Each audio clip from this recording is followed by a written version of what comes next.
ओम नमः शिवाय। हर घर ज्योतिष चैनल में आप सबका स्वागत है। हम चाहते हैं कि हर घर में ज्योतिष पहुँचे और आप सभी लोग अपनी अपनी कुंडली का अध्ययन स्वयं करें। और अगर कोई समस्या है, आप हमसे कुछ पूछना चाहते हैं तो हमें कमेंट करें, हम आपकी समस्या का समाधान अवश्य करेंगे।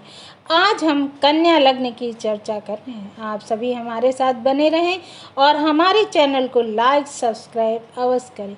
कन्या राशि काल पुरुष के छठे भाव की राशि है। ये संघर्ष के लिए है, लेकिन कन्या लग्न बुध का लग्न है, दीव स्वभाव है इसका। इसके कारण इन जो कन्या लग्न है वाले लोग हैं, उनका जो स्वभाव होता है वो हमेशा चेंज होता रहता है।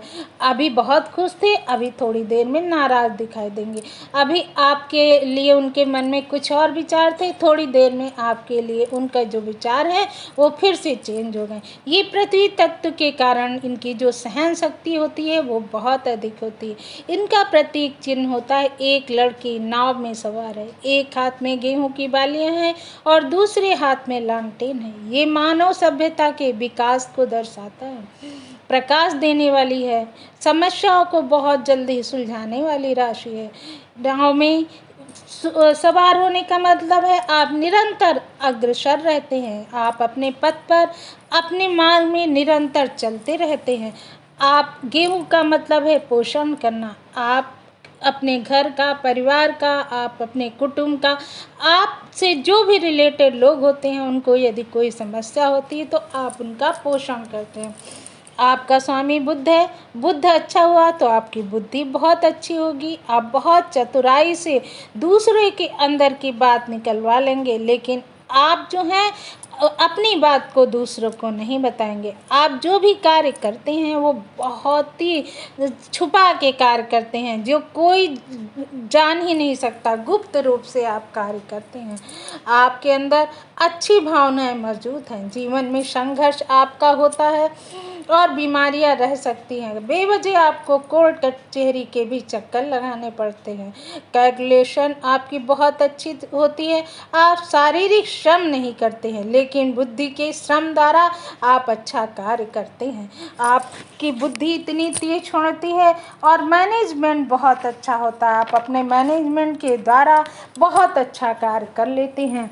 जो मैनेजमेंट बनाएंगे, जो योजना बनाएंगे वो बहुत अच्छी बनाएंगे और वो कार्य में आप सफल भी होते हैं। कोई भी कार्य करते हैं तो पहले उसका आप नक्शा बना लेते हैं, उसके बाद में आप उस कार्य को रूप देते हैं। आप मेडिकल के कार्य में अच्छा जा सकते हैं, आलस्य आप नहीं करते हैं, लड़ाई झगड़ों से आप दूर रहते हैं, वास्तविकता से दूर आप कभी कभी सपनों के दुनिया में खो जाते हैं, इससे आपका ही नुकसान होता है। आपका आधार स्तंभ उत्तर फाल्गुनी होता है। आपके जो नक्षत्र हैं वो के आधार पर हम आपका विश्लेषण करते हैं, क्योंकि जो लग्न होती है वो नक्षत्र के आधार पर ही होती है। नक्षत्र लग्न के आधार स्तंभ हैं, क्योंकि नक्षत्र अगर खराब हुए तो हमें उनकी शांति भी करवानी पड़ती है। आगे हम आपको हर एक नक्षत्र के बारे में भी बताएंगे कि कौन से नक्षत्र है आपका, तो आपको किस समस्या का सामना करना पड़ता है और उस समस्या से आप कैसे बाहर निकल सकते हैं।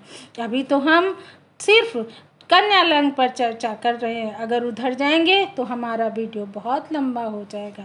शुरुआत में आपको कभी कभी बहुत अधिक दबाव झेलना पड़ता है, आप हाथ के बिना कुछ नहीं कर सकते हैं, तो आपका हाथ यानी हस्त नक्षत्र आपके ऊपर बहुत ज़्यादा प्रभाव डालता है। फिर चित्रा नक्षत्र जो लोगों के सामने किसी चीज़ को प्रकट करने की क्षमता रखता है, दूसरे घर में आएंगे जो कि गेन का भाव है, आपको बैलेंस का भाव है। चित्रा, स्वाति और विशाखा नक्षत्र यहाँ पर होता है।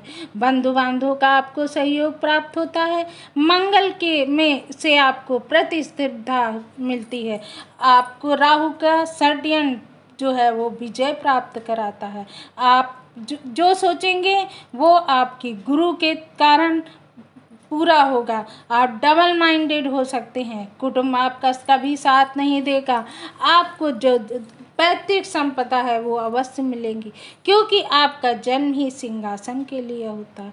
तीसरे अंश में भाई बहन का होता है, जहाँ पर आपको भाई से बिल्कुल भी सुख नहीं मिलेगा, सपोर्ट नहीं मिलेगा। हो सकता है आपका भाई आपकी आलोचना भी करे। फोर्थ हाउस के कारण आपकी माँ बहुत आध्यात्मिक होंगी और आपको उनके डिसिप्लिन को फॉलो करना पड़ेगा। यहाँ पर पूर्वा आषाढ़ा यानी शुक्र का नक्षत्र होगा। आपकी माँ सन्यासी जैसी होंगी, आप भी सन्यासी जैसे हो सकते हैं। आपके फिफ्थ हाउस में संतान आपकी हो सकता है बहुत अच्छी ना निकले, आपकी एजुकेशन अच्छी होगी, आपकी संतान हो सकता है आप पर डिपेंड रहे। सिक्स हाउस में शत्रु आपके बड़े चालाक होंगे, क्योंकि घनिष्ठता और सत्विषा में आप जो हैं यहाँ पर उभर जाएंगे। शनि के कारण आपका शत्रु आपसे हार जाएगा। आपका जीवन साथी कर्मकांडी होगा, अच्छा होगा, ज्ञानी होगा। आपका कर्मकांडी पूर्व भाद्रपद उत्तरा आषाढ़ा से यहाँ पर रहेगी, जिसके कारण आपकी उससे पटरी भी खाएगी। फिर भी हो सकता है कभी थोड़ा बहुत आपसे मतभेद हो, लेकिन मतभेद होने के बाद भी आप उसके साथ चलेंगे। एट्थ हाउस में मेष यानी यहाँ पे जड़, अश्विनी, भरणी, कृतिका।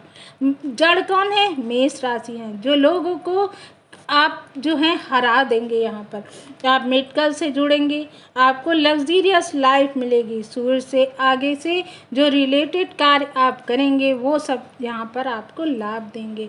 आपके ससुराल पक्ष से भी आपको लाभ मिलेगा, ससुराल पक्ष वाले आपकी मदद भी करेंगे।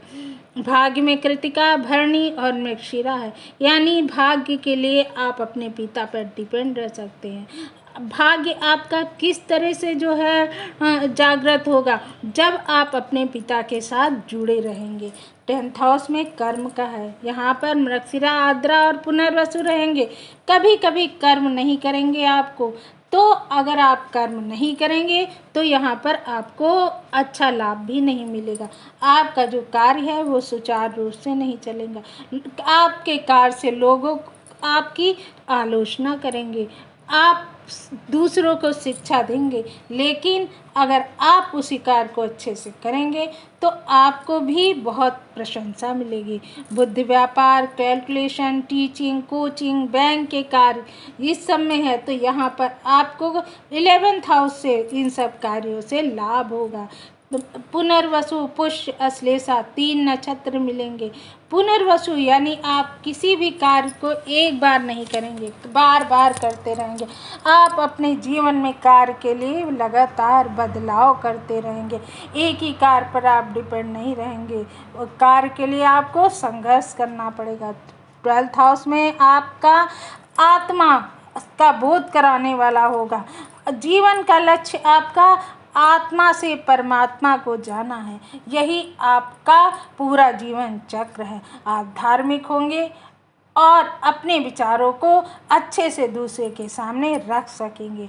आप पन्ना धारण करें, पुखराज भी आप धारण कर सकते हैं, ओपल भी धारण कर सकते हैं, लेकिन अपने जीवन काल में नीलम और मूंगा को कभी धारण ना करें, क्योंकि ये दोनों ग्रह आपके लिए मार्केस का कार्य कर सकते हैं। ओम नमः।